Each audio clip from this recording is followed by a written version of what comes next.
And if that wasn't enough, while the Crew Dragon was at the space station, Cassidy also conducted 4 spacewalks with Bob Behnken, spending a total of 23 hours and 37 minutes outside the vacuum of space, while the two replaced aging nickel-hydrogen batteries with new lithium-ion batteries. That brought Cassidy's spacewalking total to 54 hours and 51 minutes over 10 spacewalks that spanned his 3 missions. With that, he is tied for most spacewalks by a U.S. astronaut and 9th on the all-time list of time spent spacewalking. With his upcoming landing, Cassidy will have spent a total of 378 days in space over his 3 missions, putting him at 5th place on the list of most time spent in space by a U.S. astronaut. Anatoly Ivanishin has also made 3 trips to space, but since all of his were during long duration, he is a total of 476 days in space, putting him at 25 on the all-time list for time spent in space. And since this was his first space flight, Ivan Vagner will land today with 196 days in space.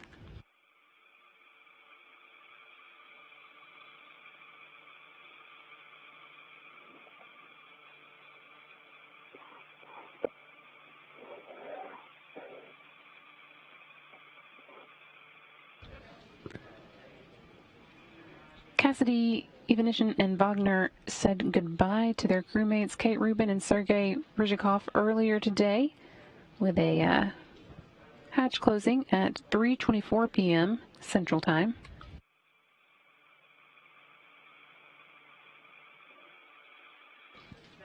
This is some recorded video of that hatch closing. You can see Cassidy there along with Ivanishin. They said goodbye to their crewmates Kate Rubin, Sergei Ryzhikov, and Sergei Kuzverchkov earlier before closing those hatches. And that was the last view that we'll get of them until we see them coming out of the Soyuz on the ground in Kazakhstan.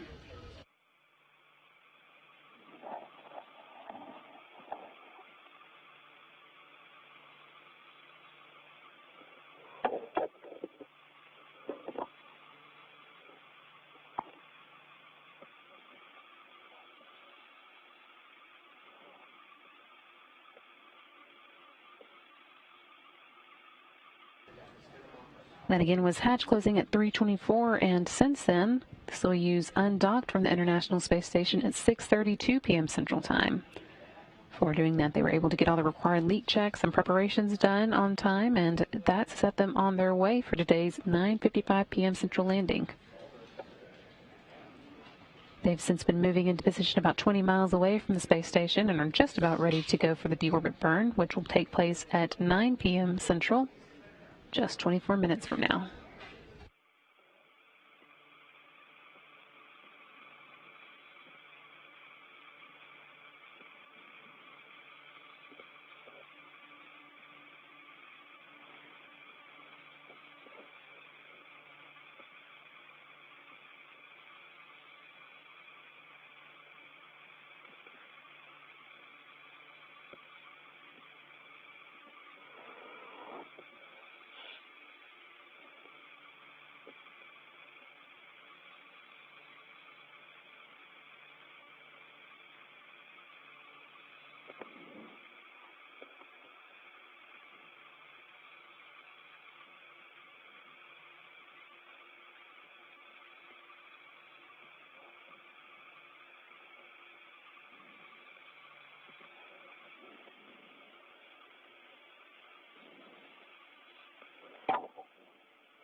Here in the International Space Station Flight Control Room, Flight Director Chris Edelin is leading the team here in Houston as they follow along in tonight's activities with European Space Agency astronaut Andreas Mogensen beside him at the Capcom capsule. And in Kazakhstan, a number of officials and vehicles are standing by in preparation for the landing. A total of 12 Mi-8 helicopters deployed to various sites across Kazakhstan for Soyuz landings. 8 are at the expected landing site southeast of Dzhezkazgan, Kazakhstan, and 2 more will be ready about 250 miles away in the area where touchdown would take place if a ballistic entry occurred. The final 2 helicopters will loiter midway between the 2. We are not, of course, expecting a ballistic entry, but we do always prepare for one just in case we need to respond to it. So that is part of the standard plan. Also deployed for landing are 6 all-terrain vehicles and 3 Anatoly airplanes that serve as flying command centers. They'll have direct communication with the crew and will relay those communications back to Moscow.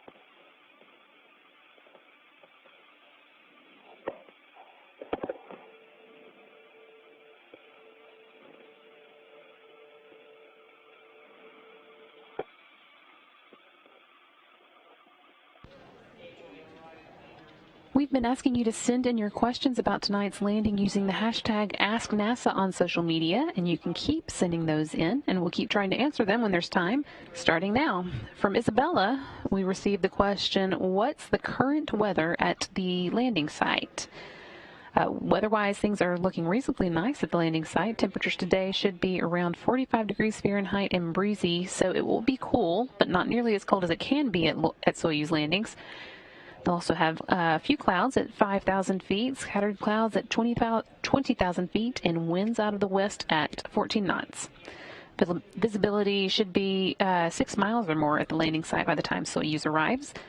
But the crew won't actually spend too much time outside regardless. As soon as the helicopters with the landing team arrive at the landing site, they'll begin setting up a medical tent where the crew can work through their regular post-landing checkouts before boarding helicopters to Dzhezkazgan, where they'll board airplanes to take them home.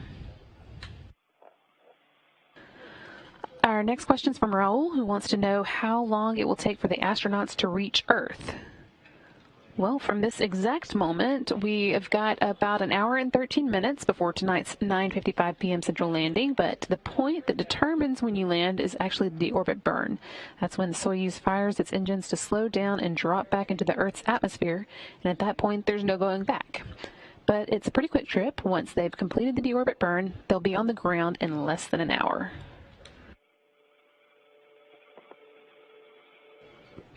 Next up is Lucy, who wants to know what happens to the rest of the Soyuz module after the descent module separates. Just 18 minutes after the deorbit burn starts, once the Soyuz is on its way back to Earth, the descent module is going to separate from the orbital module and the propulsion module, and the descent module lands back on the Earth with the astronauts inside. The other modules are left to burn up in the Earth's atmosphere. That is actually the fate of much of what is launched into space. In fact, for most of our cargo vehicles, the entire spacecraft is filled with trash and then sent away to burn off as it falls through the Earth's atmosphere. It's a very convenient way to get rid of trash. Scott has a question about Soyuz control. He wants to know if the crew would be able to handle the deorbit and landing procedures on their own without ground assistance if they lost communication with the ground.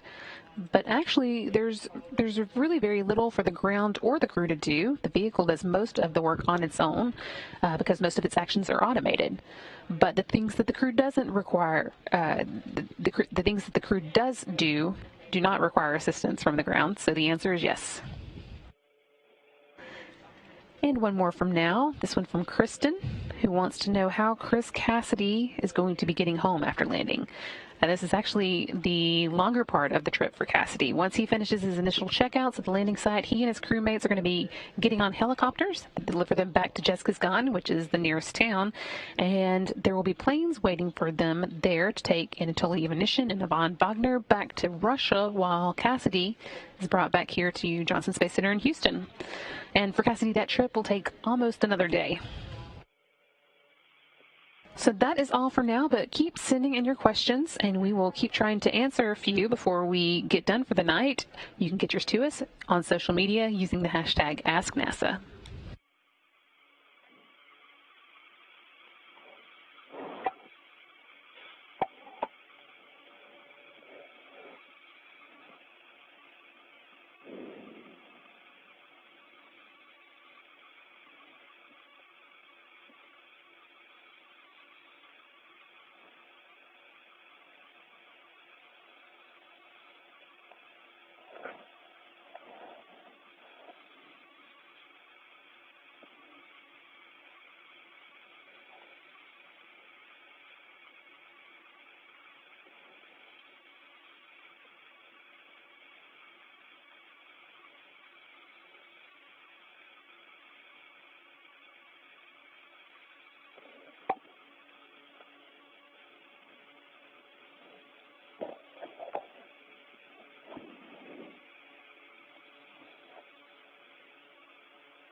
We're now less than 15 minutes away from the Soyuz MS-16's deorbit burn. That's scheduled for 9 p.m. Central Time, when the Soyuz will be about 20 miles away from the space station.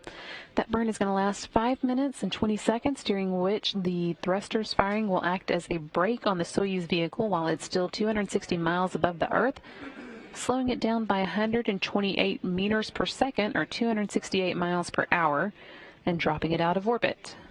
You can see graphic of how that will work here. Basically flips around, turns and fires its thrusters into the direction that it was traveling to slow it down and drop it out of orbit. About 23 minutes later, at 9:28 p.m., that's when the Soyuz is at an altitude of 87 miles above the Earth. The vehicle's computer will command the descent module of the Soyuz to separate from the rest of the spacecraft just above the first traces of the Earth's atmosphere. That's what you saw just there a minute ago. The orbital module on top, which is where the crew has a small amount of room to move around during its flight to the space station after launch, and the instrumentation and propulsion module on the bottom, which house the oxygen storage tanks, attitude control thrusters, avionics, and communications and control equipment. Those will all separate from the descent module in the middle where the crew is seated. The descent module contains personally contoured seats for the crew members' use during launch, entry, and landing, as well as all the controls and displays needed for critical flight activities. It also has life support provisions, batteries for re-entry and landing, and parachutes and soft landing rocket engines to slow the vehicle just before touchdown. The orbital module and the instrumentation and propulsion module will burn up, as we mentioned earlier, in the Earth's atmosphere, while the descent module continues on with Cassidy, Ivanishin, and Vagner inside. Then 3 minutes later, at 9:31 p.m., 60 miles or 316,000 feet above the Earth, the Soyuz will begin atmospheric re-entry. At that point, the descent module's computers will orient the capsule with its ablative heat shield pointing forward to protect it from the heat as it begins to fly through the Earth's atmosphere. And the crew will begin to feel the first effects of gravity again at that point. That's going to build through about 9:38 p.m. when they'll experience a maximum pressure or G load for the descent. That will probably briefly cause them to feel 4 to 5 times the force of gravity. Just 2 minutes later, 15 minutes before touchdown, when the Soyuz is 35,105 feet above the Earth and traveling at a speed of about 514 miles per hour, the Soyuz computers will command the first of a series of parachutes to deploy. 2 pilot parachutes will come first, one 6.7 square feet and one 48.4 square feet, and together they will drag out the drogue chute, a 258 square foot parachute that slows the Soyuz down to 178 miles per hour. Drogue chute also will create a gentle spin for the Soyuz as it dangles underneath, which will help stabilize the capsule in its final minutes before touchdown. Just before touchdown, that drogue chute will be jettisoned to make way for the deployment of the 3,281-foot main parachute. It continues slowing the capsule down to a speed of about 16 miles per hour. At first, the capsule hangs beneath it at a 30-degree angle to the horizon to help with aerodynamic stability, but after one of the 2 harnesses connecting the parachute to the capsule is severed, the Soyuz will right itself so that it's in a vertical position through touchdown. When the capsule is just 16,000 feet or 3 miles from the Earth's surface, the vehicle's heat shield will be jettisoned and any residual propellant will dissipate. Without the heat shield, the Soyuz altimeter, an instrument that measures altitude by bouncing signals to the ground and back to the Soyuz, will be exposed to the surface of the Earth, and it will be used to provide the capsule's computers updated information on altitude and rate of descent. At that point, the vehicle's computers will also arm the module's seat shock absorbers. When the Soyuz reaches an altitude of about 39 feet, the cockpit displays will tell Anatoly Ivanishin, who's the Soyuz commander, to prepare for the firing of the soft landing engines. Those are 6 solid propellant engines, and they actually will be fired just 3 feet above the ground and 2 seconds before touchdown, allowing the Soyuz to slow down to 5 feet per second, or about 3.5 miles per hour, for a landing at 9:55 p.m. Central Time, or 8:55 a.m. local time in Kazakhstan.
And we see the maneuver. Принято, есть разворот. Copy. We see the maneuver. And I am sending the T3 command. At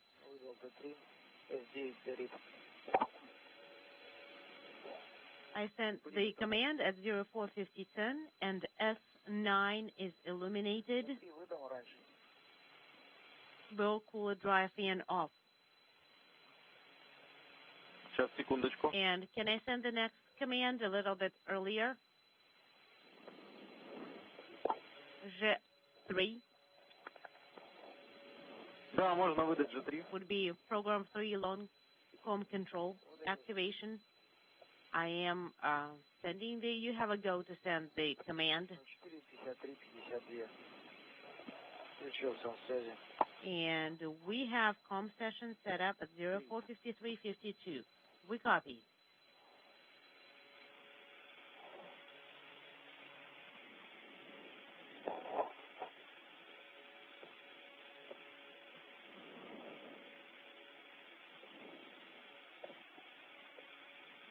Иркуты, напоминаю. Иркуты, just a reminder. Ведем в формате отработанное время. Please report the delta V and then the time of thruster activation and how long it worked for. How long was the burn? Okay, we copy, we remember.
Less than 5 minutes to go now before that 9 p.m. Central Time deorbit burn coming up. That's going to drop the Soyuz MS-16 out of the Earth's atmosphere and begin the journey home for the crew on board.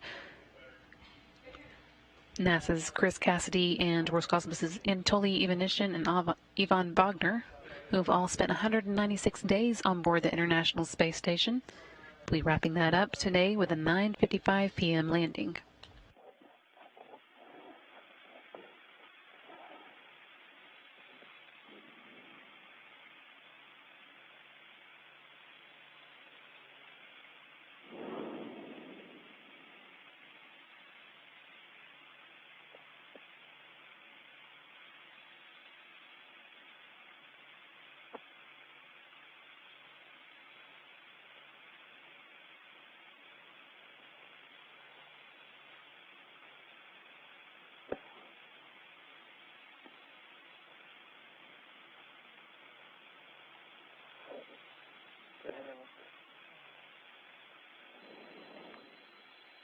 3 minuses.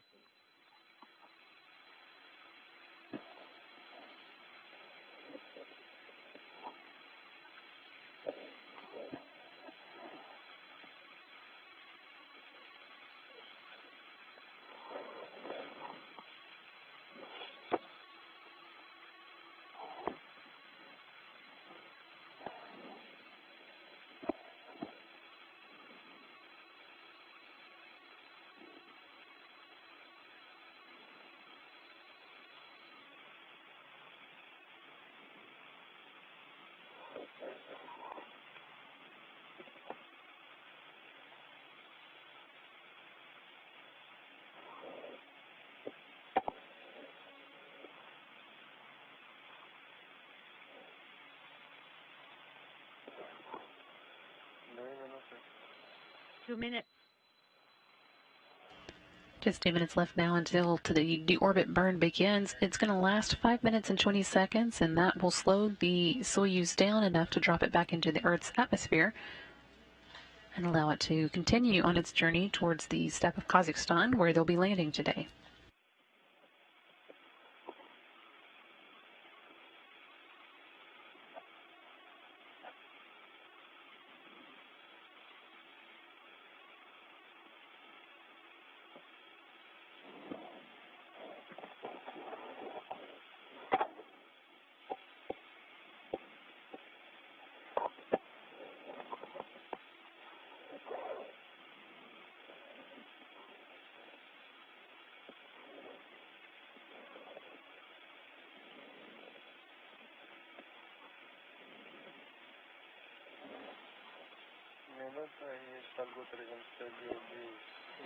And 1 minute, we do confirm.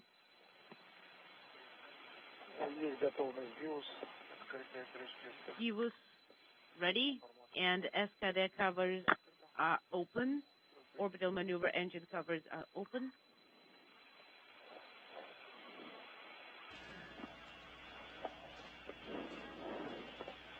Crew reporting all systems are ready for the deorbit burn to begin. That's less than 30 seconds away now. And again, that's going to last 5 minutes and 20 seconds.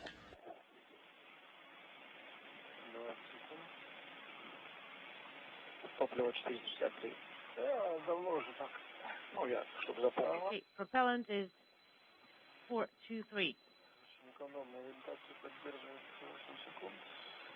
And we're not wasting any propellant here for all the 8 seconds.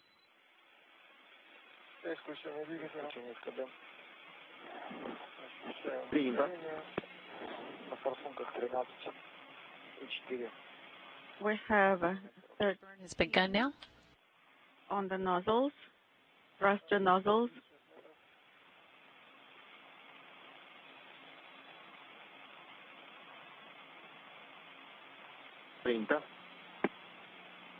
Inaudible.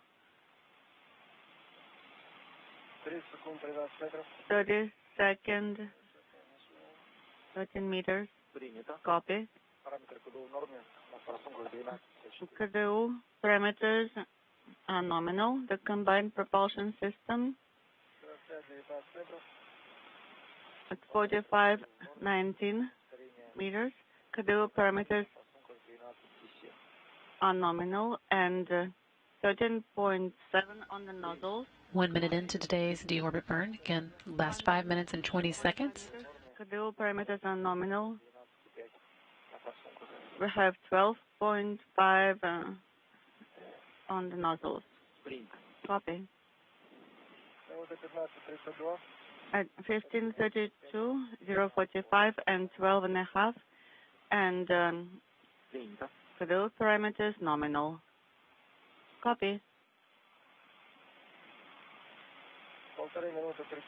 1 minute, 39.2, 0.45 for delta V.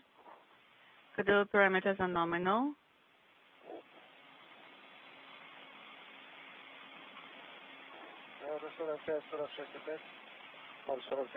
Zero 45 delta V, 12.6 on the nozzles. KDU parameters are nominal. Copy.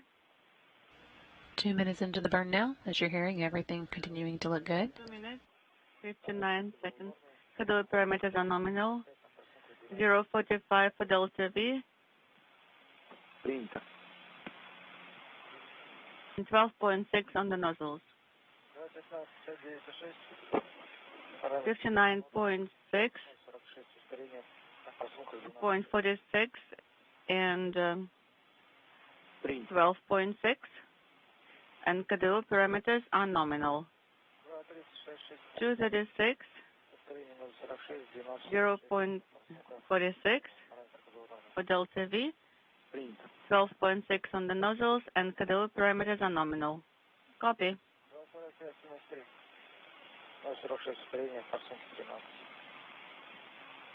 And next, 0.46, and for the Delta V, and 13 on the nozzles.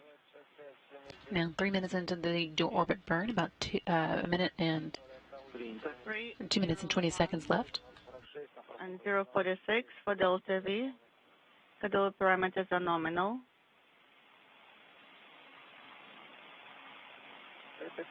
315, 876, 045, 12.2, and schedule parameters are nominal.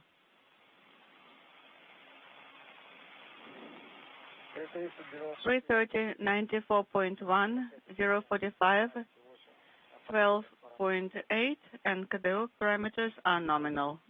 Copy. 345,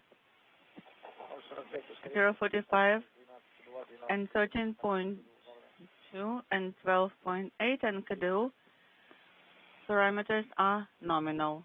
Copy. 4 minutes in now. 4 minutes. 1 minute and 20 seconds left. 0.9, 0.45 for Delta V. Принято. Copy. 415, 113.7, 0.46, and 12.9. Принято. The parameters are nominal. Copy. 430, 120.8, 0.46 for Delta V. Принято. 4210. We are done with the burn. The burn is complete. And there you go. Complete deorbit burn now. That was about 5 minutes and 20 seconds long, and that is intended to drop the Soyuz, slow it down and drop it back into the Earth's atmosphere so that it can begin its journey home to the steppe of Kazakhstan today. Crew's now on their way for a 9:55 p.m. Central Time landing.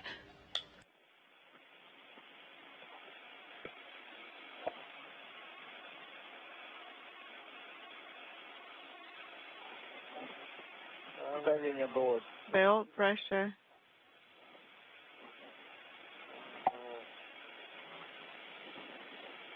With the deorbit burn complete, the next milestone that we'll be watching for is the separation of the Soyuz descent modules from the other parts of the spacecraft. That is going to be coming up at 9:28 p.m. Central Time, and you can see how it works here. That middle portion is where the crew, Cassidy, Ivanishin, and Vagner are all inside of. It separates from the other parts because it has the heat shield that will protect the crew as they return to Earth.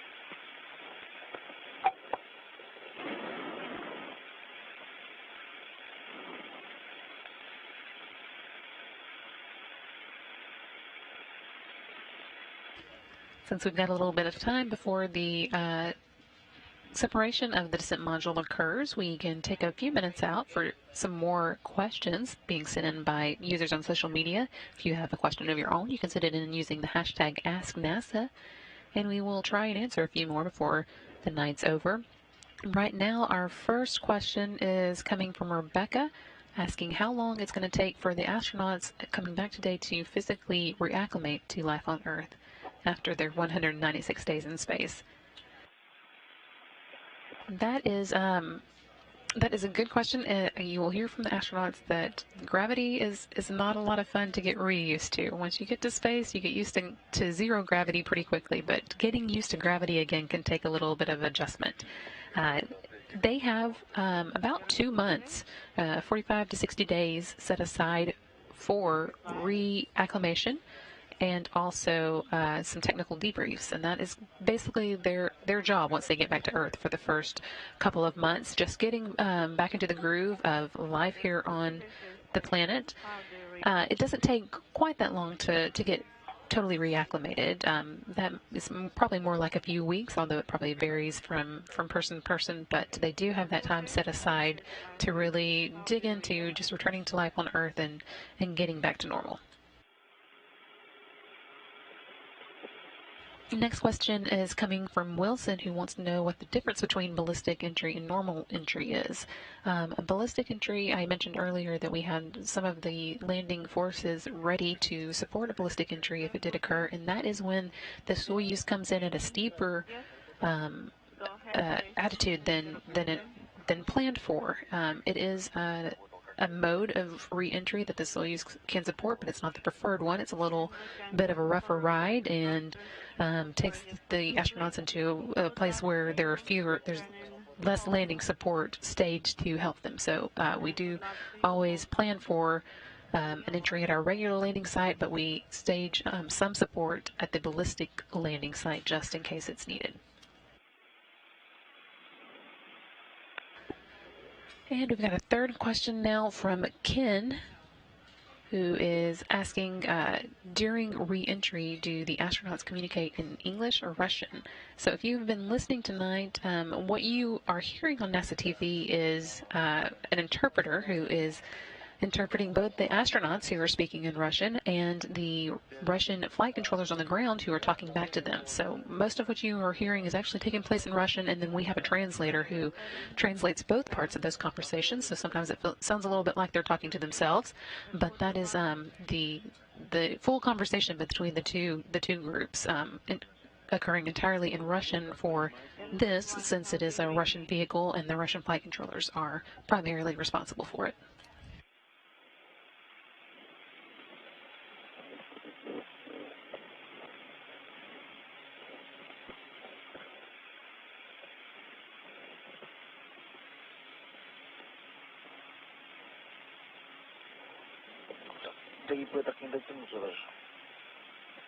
I cannot even reach like this.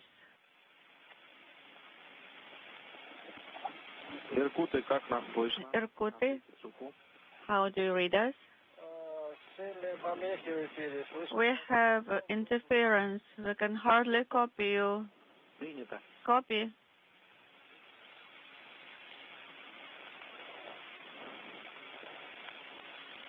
Насколько мы поняли, давление ВСА стабильно, в БО. SR pressure stable, we understood, and BO pressure practically zero. Is that correct?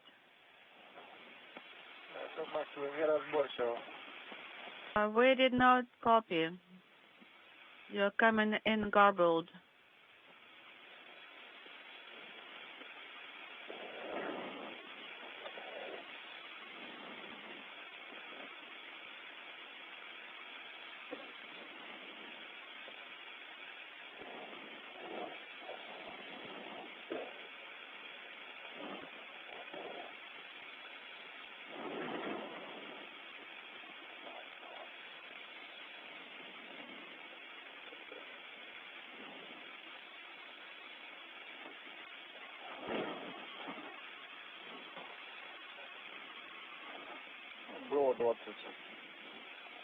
In BO we have 20.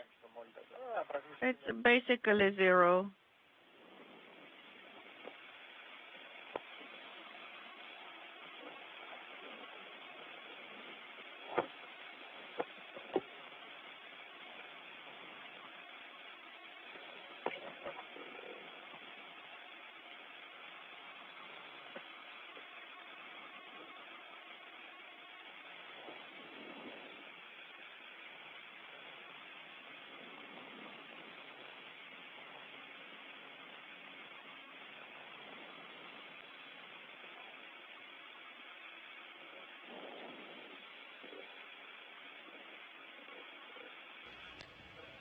About 15 minutes now until we do hit that point, 9:28 p.m. when the Soyuz descent module separates from the other parts of the Soyuz. Everything continuing to go smoothly as we head towards that. And we're just 40 minutes away now from landing. Once we get to that point, things will start happening pretty quickly with the atmospheric re-entry beginning at 9:31 and then the max G-load for the astronauts following that at 9:38. Irkutsk, 15 minutes to separation. Yes, we confirm 15 minutes to separation. Напоминаю, Иркут, репортаж ведем даже при отсутствии двухсторонних. Please remember to continue your commentary, even if there is no two-way comment. In BO we have 0. In the SR descent module we have the pressure of 767. And after re-entry, in about 5 minutes, there will be a com session for about 2 minutes. And we will be able to hear you, so you can report on the G-load.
Are you ready? Yes?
35 minutes left until today's landing, and just 10 minutes to go until we get to that 10 minutes to separation. that separation point that you just heard them talking about.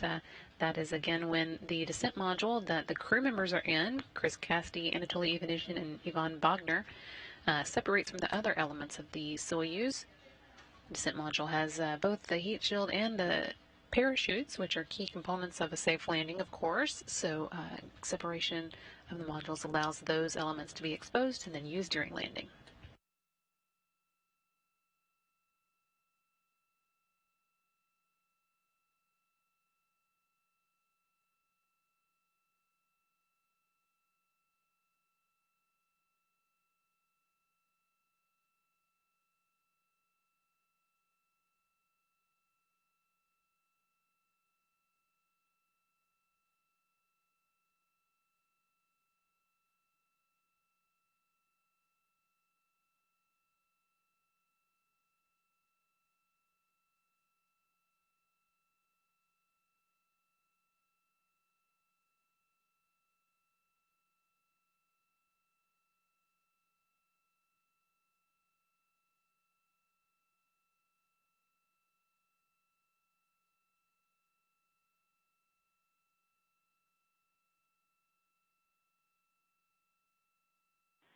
Good choice.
Иркуты до разделения. Irkutsk, 6 minutes, 6.5 minutes to separation. Закройте гермошлемы, включите. Please close your visors, activate the rescue automated system, Также напоминаю о том, что надо отжать and release тангенты, отключить your передачу. PTTs, deactivate your transmitters, Тангенты без фиксатора. and then you have to talk to us by pushing the PTT button without securing it.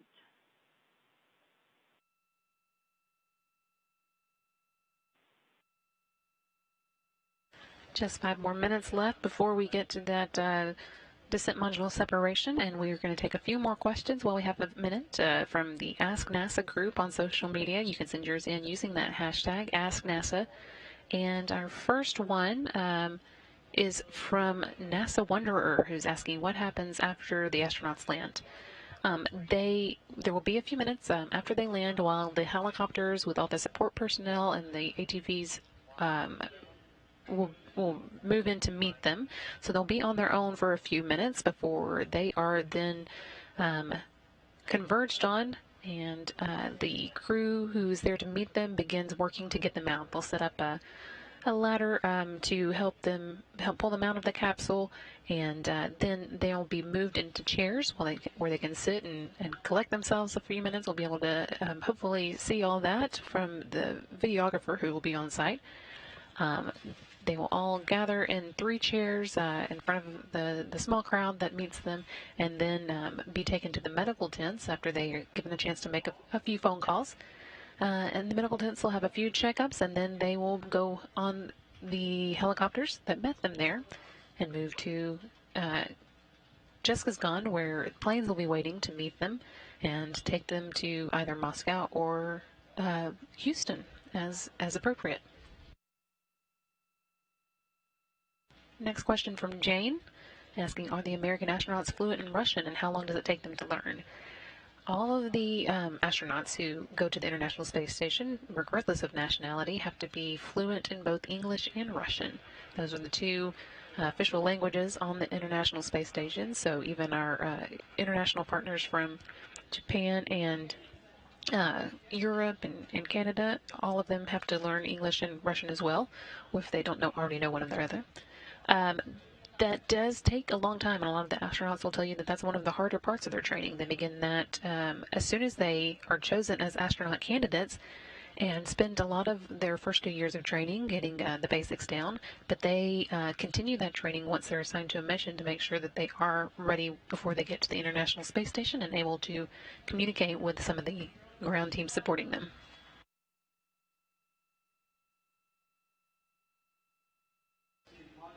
And finally, this one from Elizabeth, asking whether or not how many times the Soyuz capsules are reused. And the Soyuz is only used the one time. We do have some spacecraft that are reusable. Of course, the space shuttles were reused over and over, and now the SpaceX Crew Dragons are also going to be reused now that we are beginning to use them. But the Soyuz just the one time. That is all that we have time for now before the module separation begins, but you can go ahead and be pulling those in, sending those in to us using the hashtag AskNASA on social media.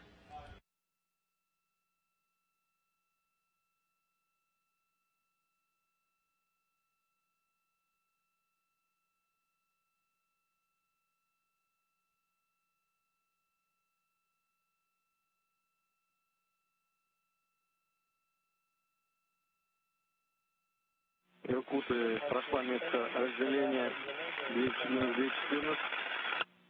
Принято. Есть программа разделения. Irkut separation program. Copy.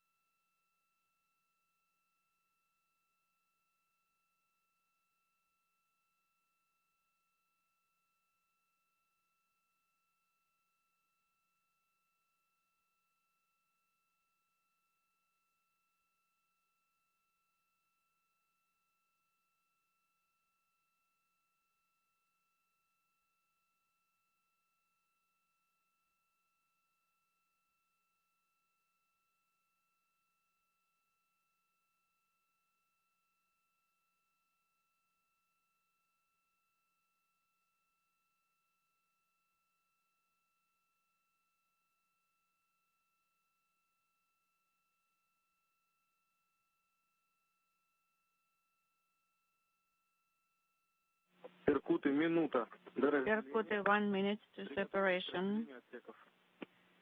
Prepare for separation of modules.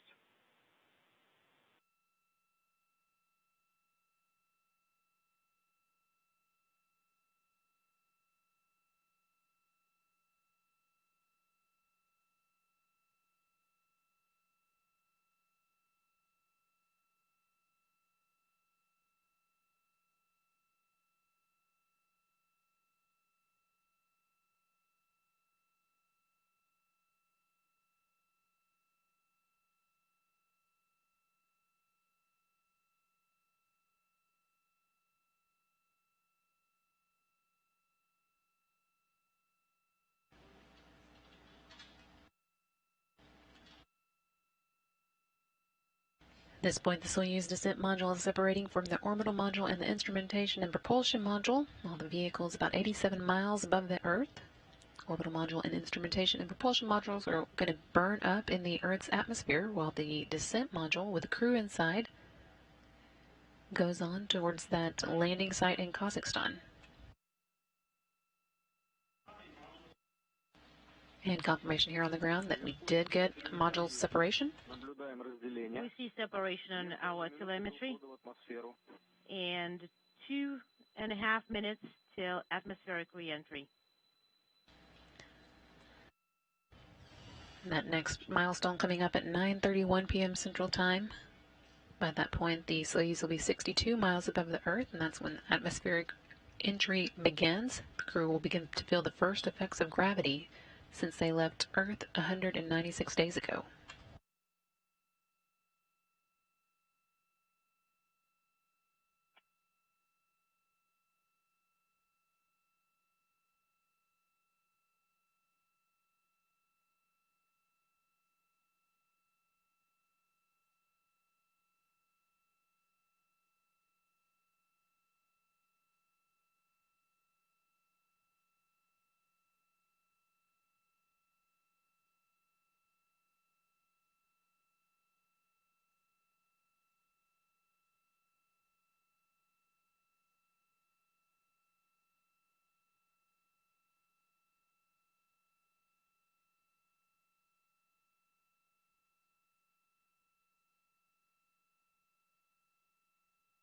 Just about a minute left to go before we do reach that atmospheric entry point. Meanwhile, teams here on the ground are reporting that all the support teams are in place and will be ready when the Soyuz arrives back on Earth in Kazakhstan.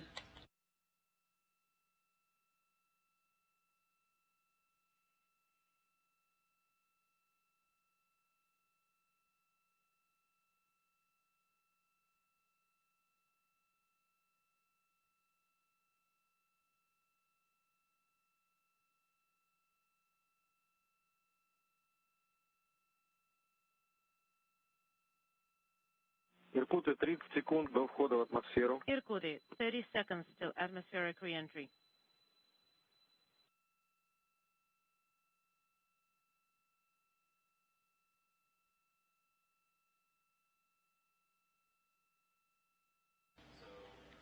Now at that point where the Soyuz capsule is going to be experiencing the atmosphere again. Again, this is when the crew will first begin feeling gravity again, 62 miles above the Earth. It's also when the descent module's computer will be orienting the capsule so that the heat shield is pointing forward, protecting it from the heat generated as it begins to experience the Earth's atmosphere.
Unintelligible.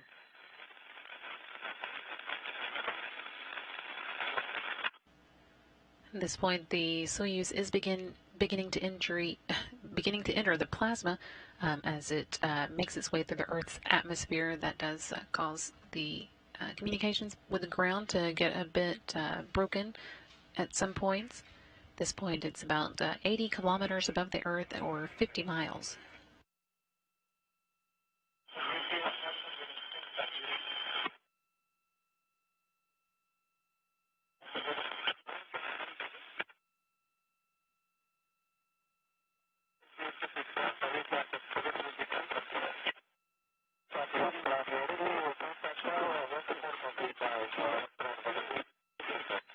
Unintelligible.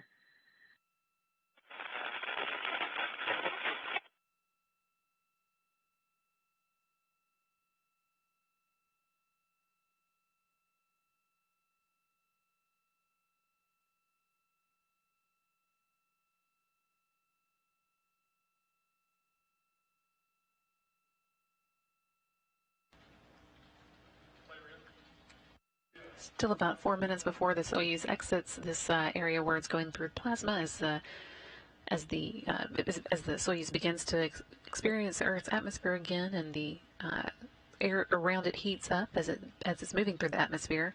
That will end at about 9:38 p.m. Central Time. That's also when the crew will begin experiencing the heaviest G loads as they make their way back to Earth.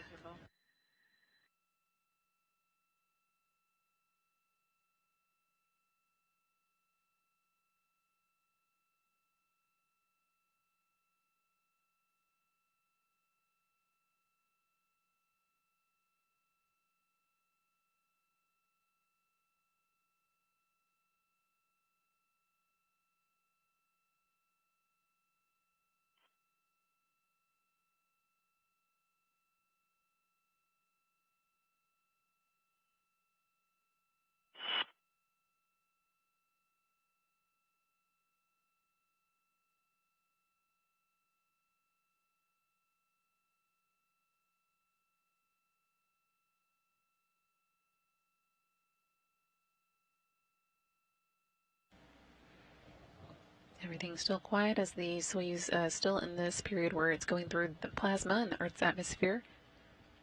Just about 3 minutes left of this, but everything going as planned, heading towards that 9:55 p.m. Central Time landing in Kazakhstan, southeast of Dzhezkazgan.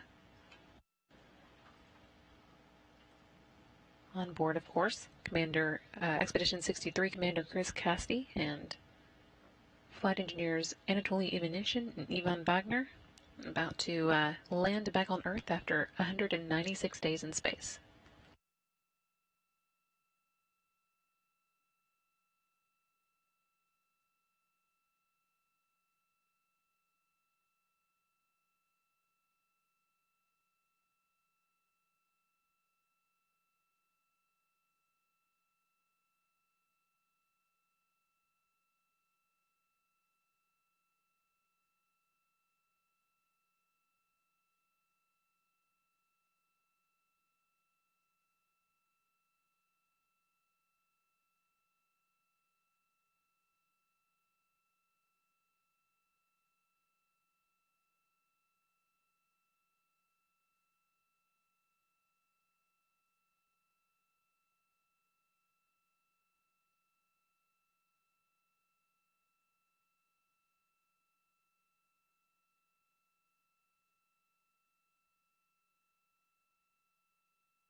Unintelligible.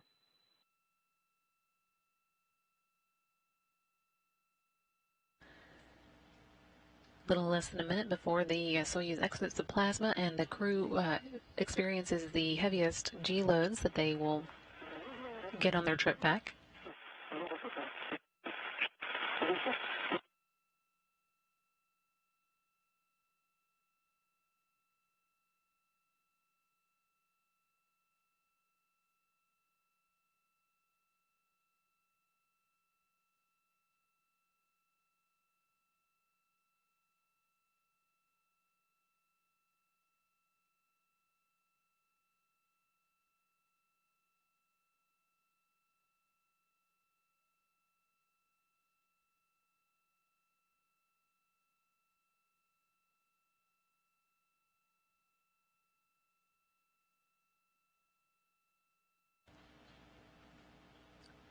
Soyuz MS-16 should be coming out of the plasma now. Again, the crew will be experiencing the highest G loads of their trip back to Earth, about 4 to 5 times what we experience in regular gravity on the ground.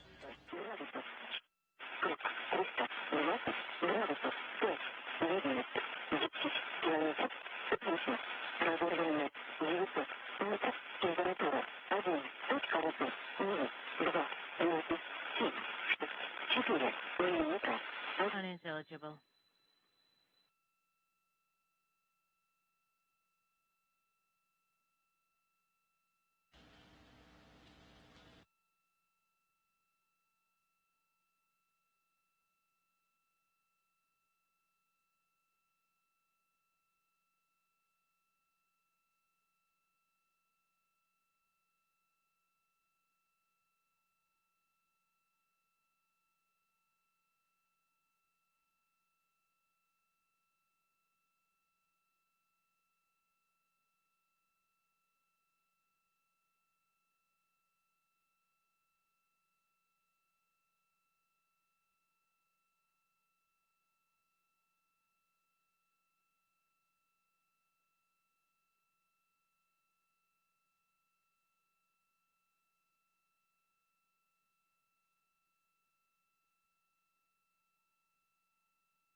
Just 15 minutes now until the Soyuz MS-16 touches down in Kazakhstan.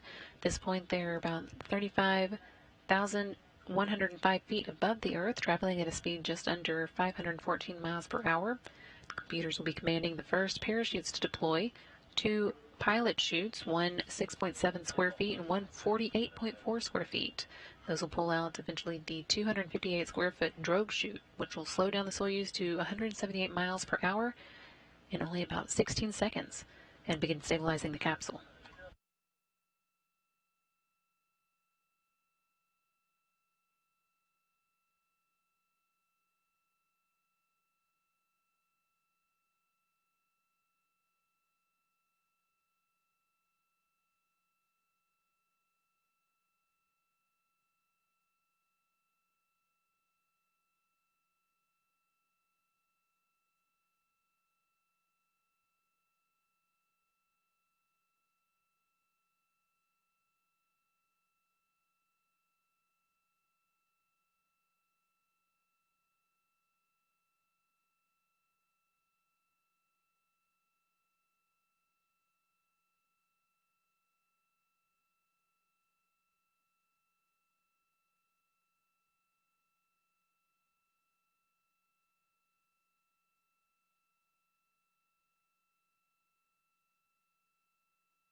Less than 12 minutes to go now until the Soyuz MS-16 touchdown in Kazakhstan. That's coming up at 9:55 p.m. Central Time. As the Soyuz makes its way back towards Earth, the drogue parachutes will jettison and make way for the 3,281-foot main parachute, which slows the Soyuz down to about 15.6 miles per hour.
10 minutes now to go until today's 9:55 p.m. Central Time touchdown. You can hear that we're experiencing some bad audio right now, but waiting some confirmations from the teams at the landing site.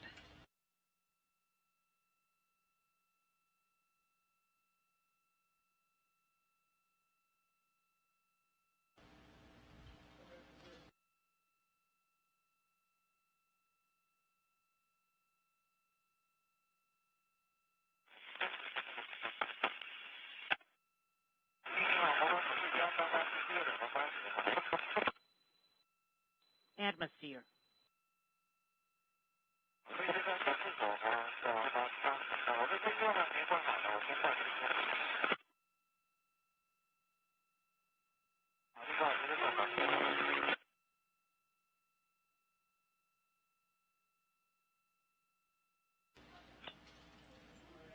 Nine minutes to go now. Hearing a little bit more audio. Hopefully that'll continue improving and we'll be able to get some additional updates. Again, we're heading towards that 9:55 p.m. Central Time landing.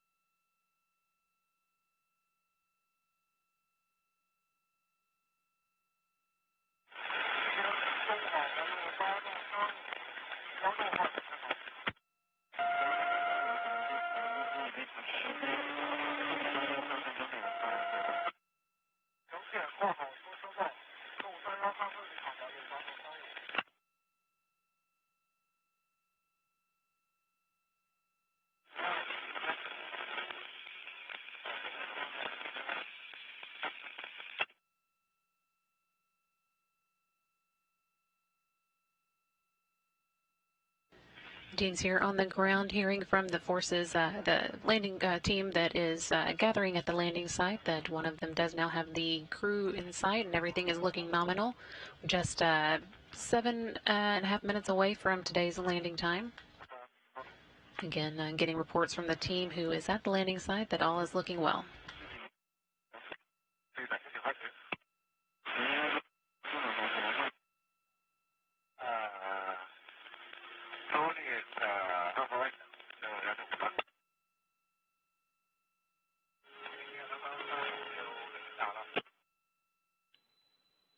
VHF-1 is unintelligible.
Six minutes now until today's landing time, 9:55 p.m. Central Time. As you can tell, we don't have great audio connections with the crew at the moment, and no video yet. So we are relying on reports from the landing team who is gathering at the landing site to let us know what's going on. They did report that all is nominal, looking well, as the crew makes its way down towards that landing site.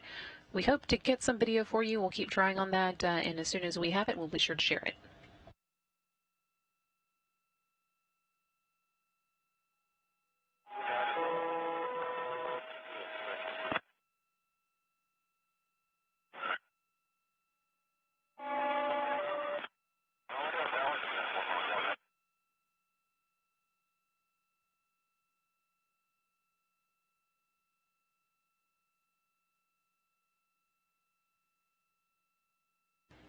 In addition to reports from the team who is gathering at the landing site that everything is going well and nominally, they are also reporting that they have good communication back and forth with the crew, despite the fact that we can't hear it at the moment. So we'll continue giving you these updates as we get them, and hopefully we'll be able to see it for ourselves before too long. Again, we are heading down toward that 9:55 p.m. Central Time planned landing. That's 4.5 minutes from now. And reports are that everything is going nominally.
Three minutes left to go before today's touchdown.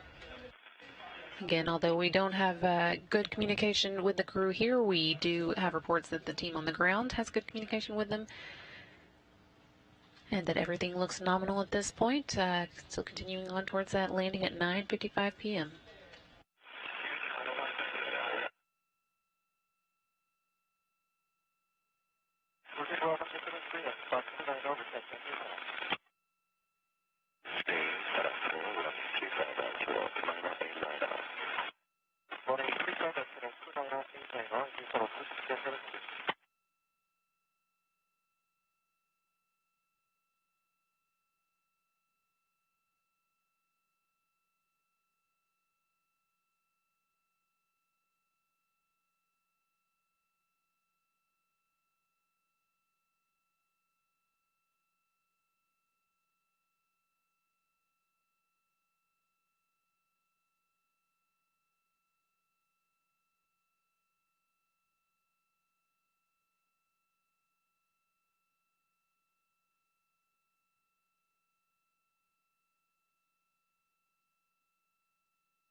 A minute and a half left to go until touchdown. We still don't have video from the landing site at this point, so we'll be waiting on confirmations from the team on the ground. We'll pass those on as soon as we do hear them, and if we are able to get video in the meantime, we will definitely put that out as well. Just a little over a minute to go now.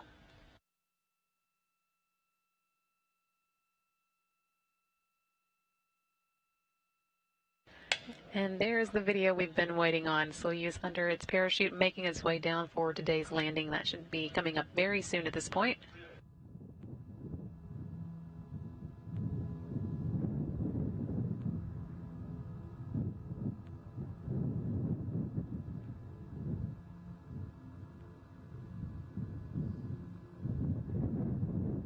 Just before landing, Ivanishin will get a notice from the computers to prepare to fire 6 solid propellant engines called the soft landing engines and slow the Soyuz down to 5 feet per second, or about 3.5 miles per hour.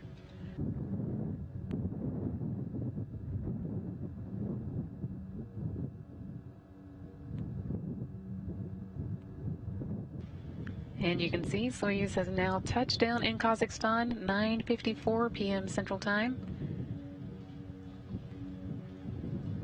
After 196 days in space, 3,136 orbits, and 83 million miles, Chris Cassidy, Anatoly, Ivanishin, and Vagner are home.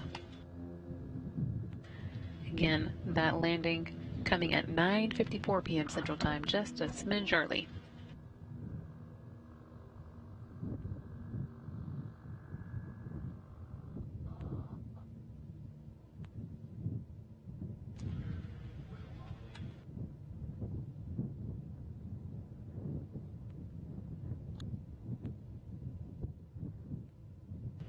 Crew now safely on the ground. 9:54 p.m. Central Time was the landing point. That wraps up Chris Cassidy's third trip to space and his second long-duration mission. He spent 15 days in space during STS-127 in July of 2009 and another 166 days during Expedition 25 in 2013. Of the 196 days he added on with this trip, Cassidy now has a cumulative total of 378 days spent in space, earning him the 5th spot on the list of most time spent in space by an American. He also added 4 spacewalks to his previous 6, and with a total of 10 is now tied for most spacewalks by a NASA astronaut and 9th for all astronauts. He has spent a total of 54 hours and 51 minutes spacewalking over the course of his 3 spaceflights. Anatoly Ivanishin also had 2 previous days in space, and they were both long-duration missions, so he is coming home with a total of 476 days in space, enough to earn him the 25th place on the all-time list of time spent in space. And this flight was a first for Ivan Vagner, his first trip to space, so he has racked up a total of 196 days on this mission. Again, the crew landed safely in Kazakhstan at 9:54 p.m. Central Time. Saw them touch down here on the steppe of Kazakhstan. Landing crews now will be moving in and making way to meet the crew, help them out of the capsule, and then eventually into the medical tents, where they'll go through some preliminary tests and procedures, and then get on helicopters to take them back to planes that will take them home.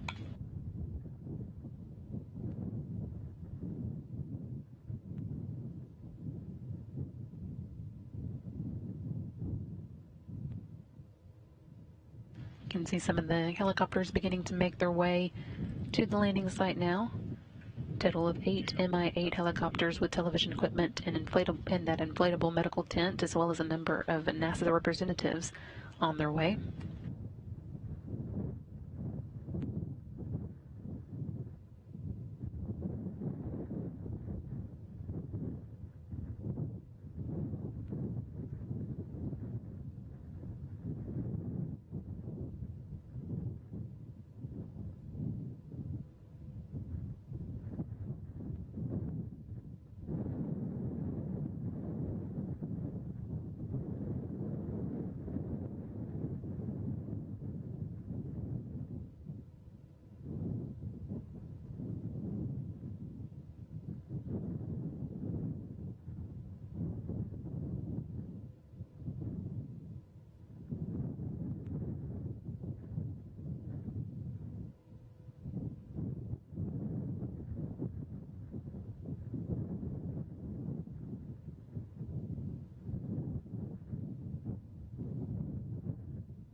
Once again, the Soyuz MS-16 did touch down at 9:54 p.m. Central Time. That's 8:54 a.m. in Kazakhstan, where it landed.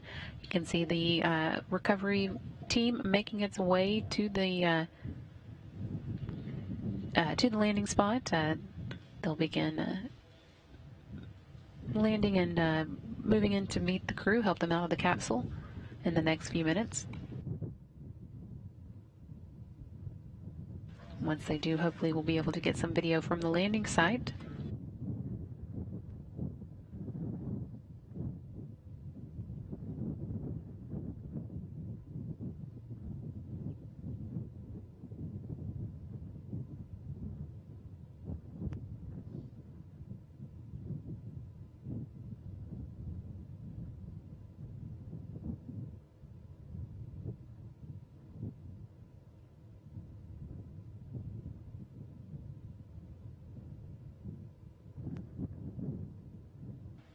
And there's a total of about 8 of those helicopters that are moving in towards the landing site, with a number of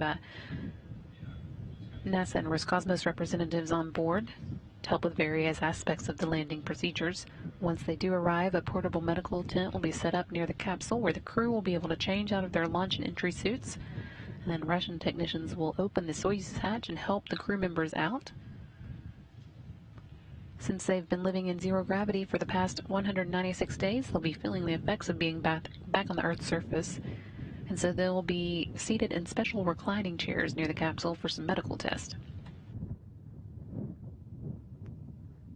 As soon as those have wrapped up and the crew is ready to go, they'll be helped into helicopters for a flight back to a staging site in Dzhezkazgan before boarding their planes and coming home to Houston or Moscow as appropriate.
Soyuz MS-16 and its 3 crew members have been on the ground for about 10 minutes now.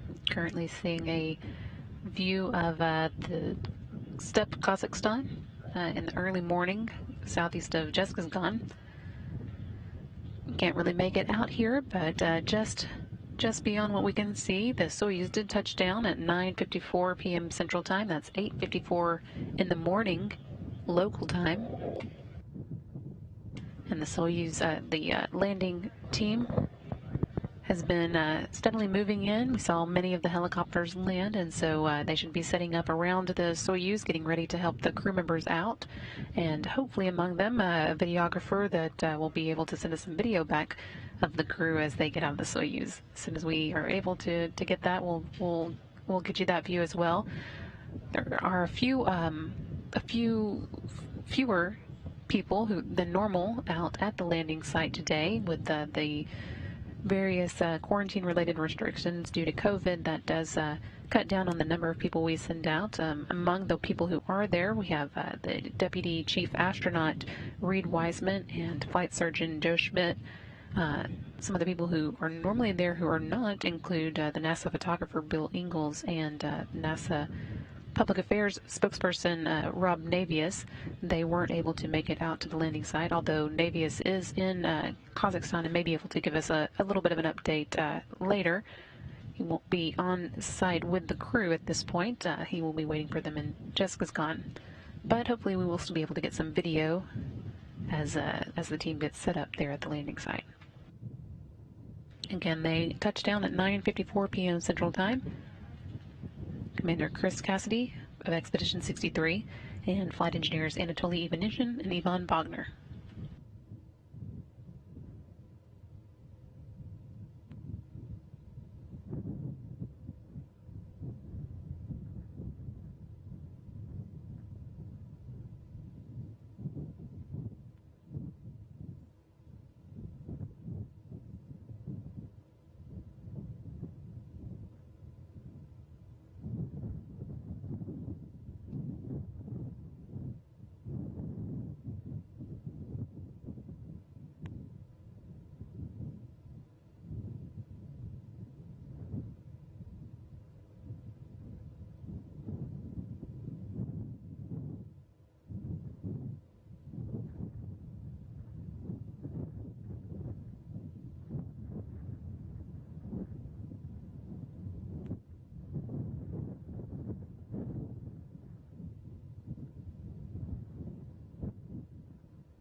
Teams here on the ground are getting reports from the team members at the landing site that the Soyuz MS-16 did land vertically. It can, of course, also land safely on its side, but in this case it landed upright. That will help the crew members get out in the normal fashion, and they also passed on that the crew is doing well, feeling good, and everything is looking nominal at that landing site.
We've been taking questions over the course of the night from social media using the hashtag AskNASA, and you can send in your own question if you'd like. We'll try and get a few more of them answered before we wrap up our coverage.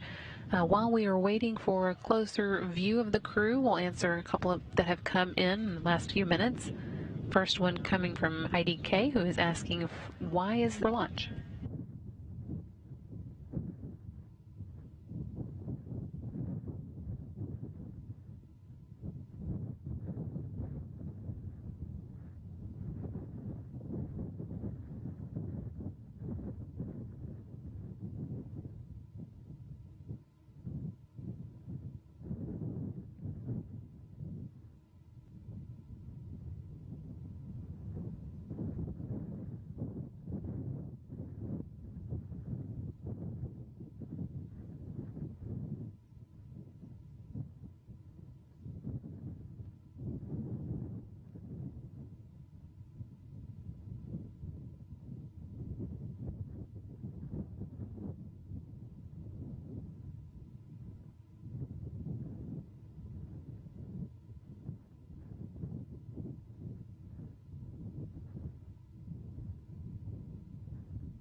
All right, another question coming in from social media. Again, send your own questions in using the hashtag AskNASA. This one coming from Maggie and asking, will the astronauts be able to see their families right away, or do they have to be in quarantine for a period of time?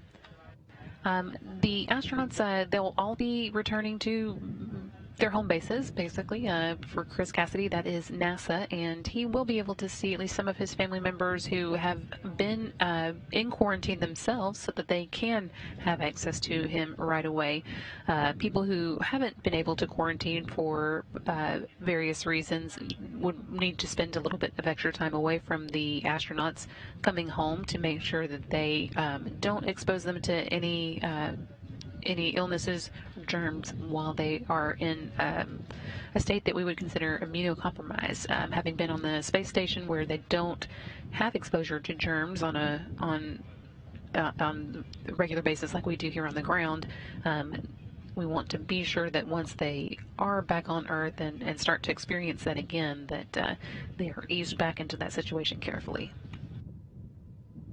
Again, you can send in your own questions for us using the hashtag AskNASA. Hopefully we'll get a chance to answer a few more before the night's over. And it's now been about 20 minutes since the Soyuz MS-16 touched down in Kazakhstan. Although we can't quite see them in this view, we can see the area that they landed in, and hopefully we'll get a closer view before too long. We have gotten reports from the teams that met them there on the ground that the capsule landed upright and that the crew on board is feeling good and doing well.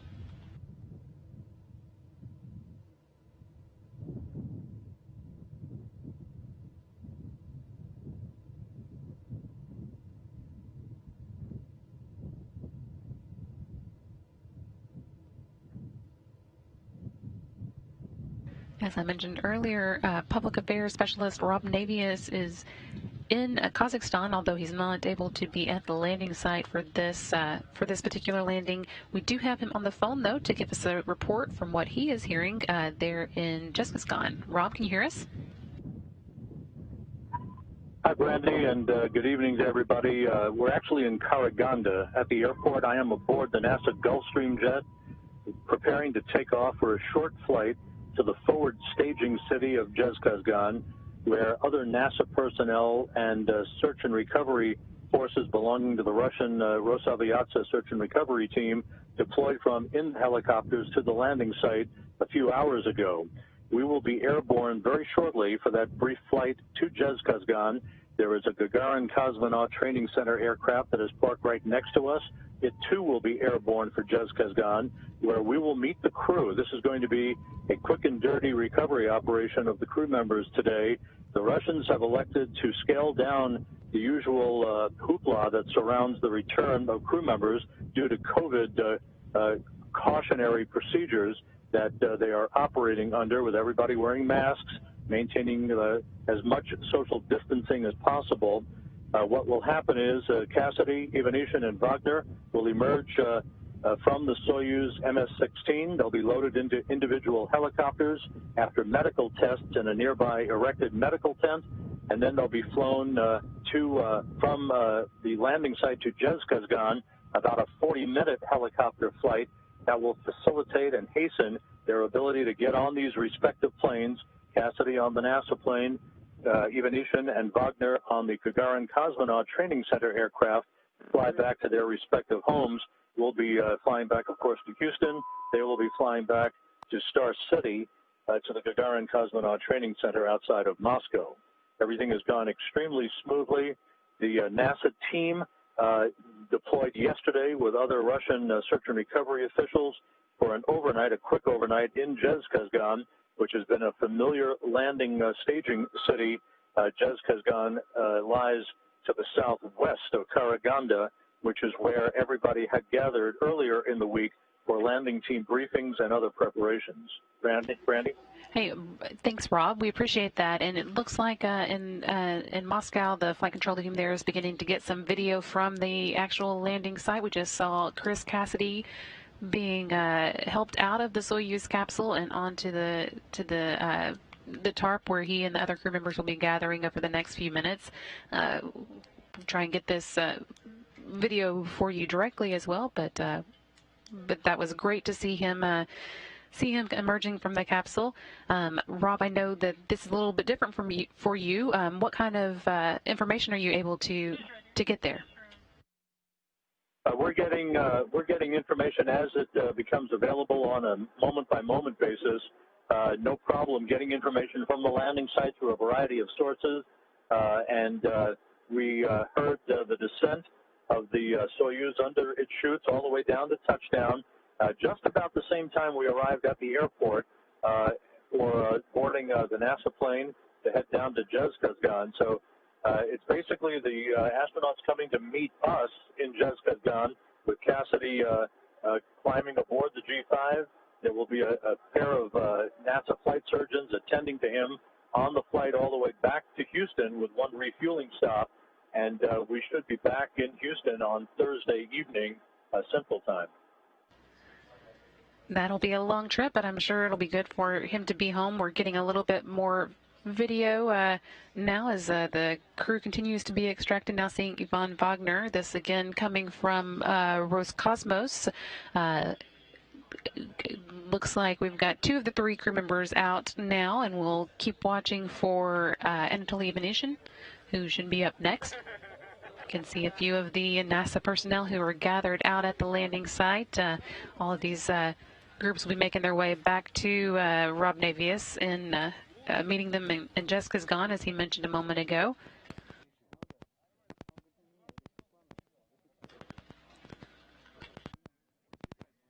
And there is Anatoly Ivanishin as well out of the capsule. All the crew members looking good. As you can see, as Rob mentioned, all the people who are meeting them there wearing masks to help protect them, an additional layer of protection, and beyond the quarantine that these members of the landing team would have gone through as well.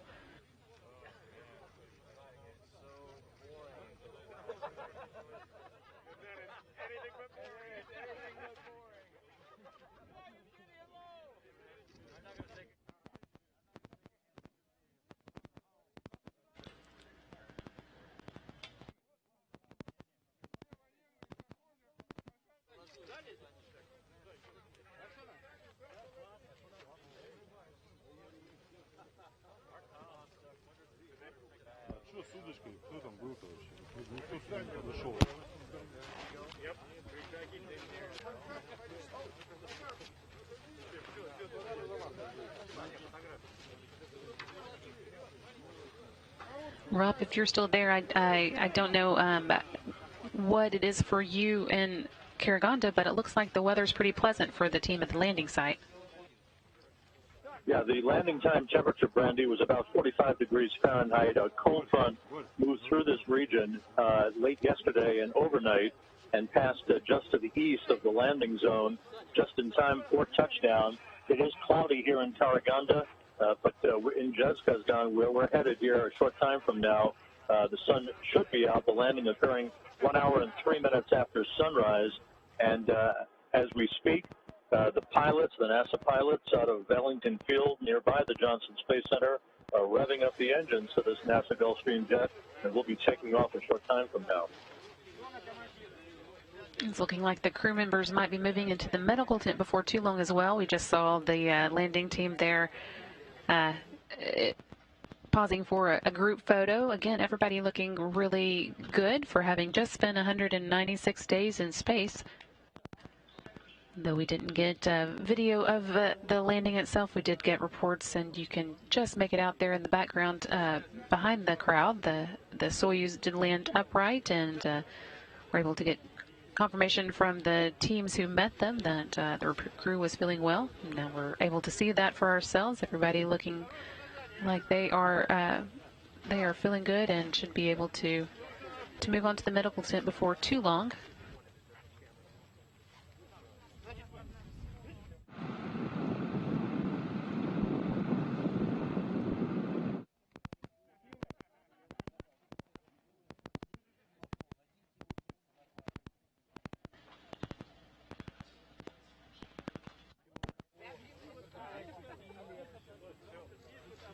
Rob, do you know if Cassidy has made any special request for food that the team members might have ready for him on the plane? That's a great question, Brandy, and actually, in true SEAL fashion, he made no request. He said whatever was on board would be just fine. As I mentioned, we will have one refueling stop en route to Houston, in which there'll be some catering of food for the passengers on board, including Cassidy. I think he's just happy to be home after 196 days in space. Seeing Anatoly Ivanishin right now, but yes, all the crew members are looking pretty happy to be home.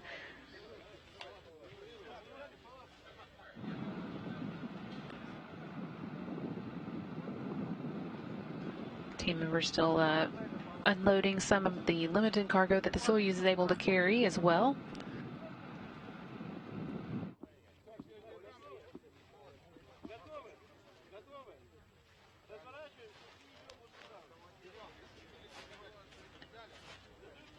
And Ivanishin there being the first to move off towards the medical tent. This again is a tent that is brought with the team that meets the Soyuz at the landing site so that they can get into a protected area to change out of their so-called spacesuits and go through a few preliminary tests before they then will get on the helicopters for that 40-minute ride that Rob mentioned back to Dzhezkazgan, where they'll be met by planes to take them back to their various homes.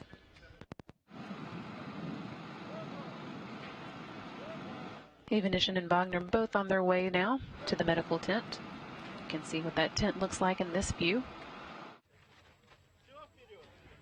Chris Cassidy, it looks like making a phone call back to home and now on his way to the tent as well. Crew members are carried in the chairs just to be extra safe and prevent any possibility of a trip as they are experiencing gravity again for the first time in 196 days.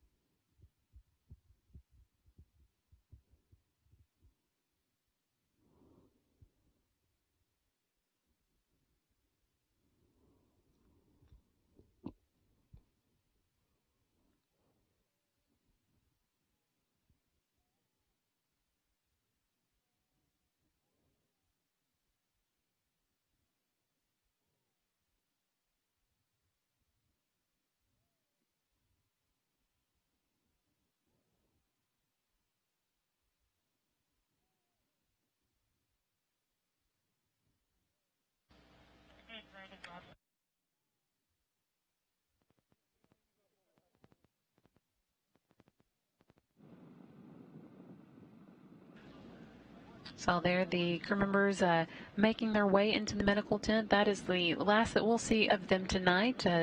Once again, today's landing wraps up a 196-day stay in space for the members of the Expedition 63 crew. With that 196 days added to his total, Chris Cassidy has now spent 378 days in space over the course of 3 missions. That puts him at number 5 on the list of time spent in space for U.S. astronauts.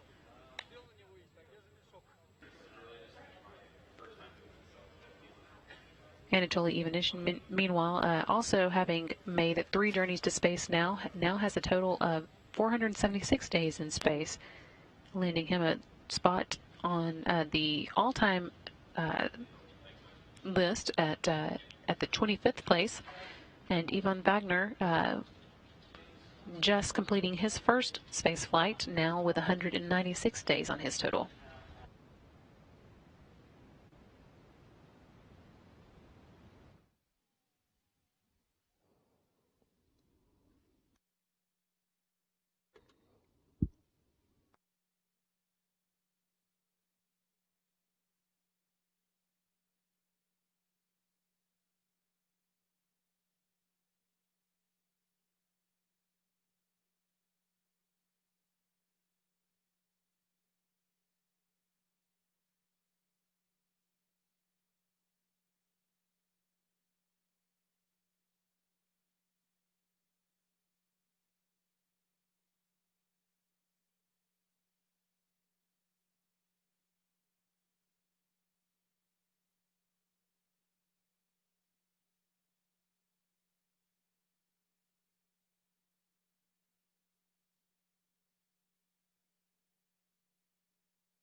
with the crew safely in the medical tent and undergoing the final preparations before they get on their helicopters that are the first leg of their journey back to their homes. We are ready to wrap up our coverage for the night. We have the crew again safely landing in Kazakhstan at 9:54 p.m. Central Time today. That's 8:54 a.m. in Kazakhstan. And now they will begin making their way back to Moscow and, in the case of Chris Cassidy, Houston. It's been a momentous night of coverage with the hatch closure and undocking, deorbit, and landing. So we will be recapping all of that for you in a video file that will be airing at 1 a.m. Central Time here on NASA TV. So if you haven't gotten enough yet, you can take a look at that a little later tonight.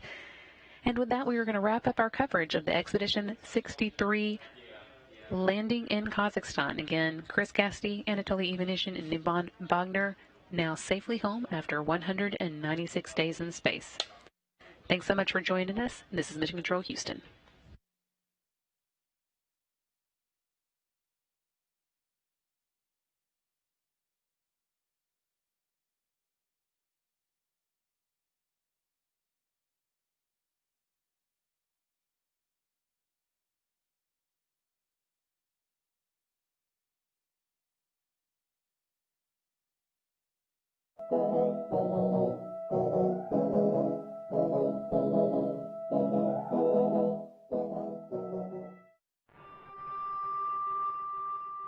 Many pilots today don't go out with an immediate concern on their flight that they're going to run into the ground. There is a problem in aviation of controlled flight into terrain. Controlled flight into terrain is a case where you